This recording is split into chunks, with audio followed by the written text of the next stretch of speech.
কেমন হতে চলেছে ইন্ডিয়া এবং অস্ট্রেলিয়ার মধ্যকার সেমিফাইনাল ম্যাচ।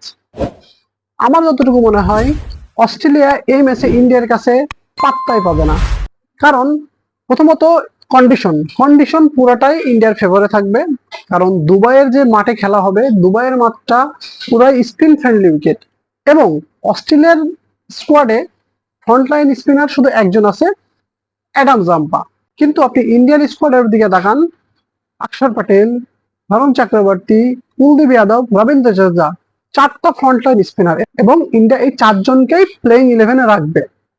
এই চারজনের 40 ওভারে অস্ট্রেলিয়া খুব একটা সুবিধা করতে পারবে না। আমরা সবাই জানি ইন্ডিয়ার সাথে ট্রেভিস হেড খুবই ভালো খেলে, কিন্তু আমার মনে হয় না ট্রেভিস হেড ওই ক্রিসে এই চারজন স্পিনারকে খুব স্বাচ্ছন্দ্যে খেলতে পারবে।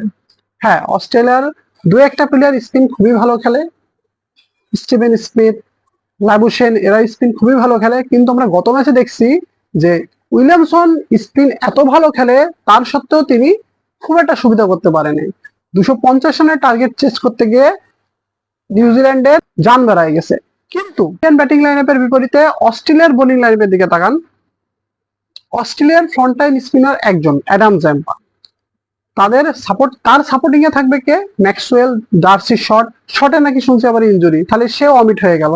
তাহলে এই যে মাত্র দুইটা স্পিনার, আরেকটা স্পিনার হয়তো বাড়তে পারে, ল্যাবুশেনকে বল করাতে পারে, কিন্তু অস্ট্রেলিয়ার যে স্পিন অ্যাটাক, ইন্ডিয়ার যে স্পিন অ্যাটাক, এই দুটাকে যদি আপনি মাপেন, তাহলে দেখতে পারবেন যে ইন্ডিয়ার পাল্লায় ভারী হবে।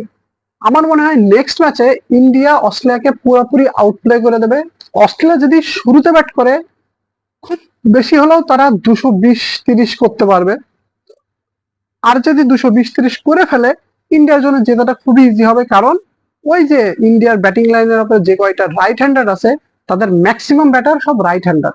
সো রাইট হ্যান্ড ব্যাটসম্যানদের জন্য ম্যাক্সওয়েলকে সামলানো, ডার্সি শটের মতো অফ স্পিনারকে সামলানো খুব একটা কঠিন হবে না আমি বলে মনে করি। আর যদি ইন্ডিয়া প্রথমে ব্যাট করে, যদি ইন্ডিয়া 250 পার করে ফেলে, তাহলে আমার মনে হয় না অস্ট্রেলিয়া খুব সহজে এটা চেস করতে পারবে। নিউজিল্যান্ডের ব্যাটিং লাইন আপ খুব একটা খারাপ না, তাও তারা স্ট্রাগল করছে, তাদের কাছে ইন্ডিয়ার ওই 250 রানের টার্গেটে ব্যাট করতে গিয়ে তাদের হাত ছেড়ে গেছে এবং তারা ম্যাচটা হেরে গেছে। আমার তো মনে হয় এইবার চ্যাম্পিয়ন্স ট্রফি সেমিফাইনালে ইন্ডিয়া অস্ট্রেলিয়াকে খুব সহজে হারায় দেবে। আপনাদের কি মনে হয়?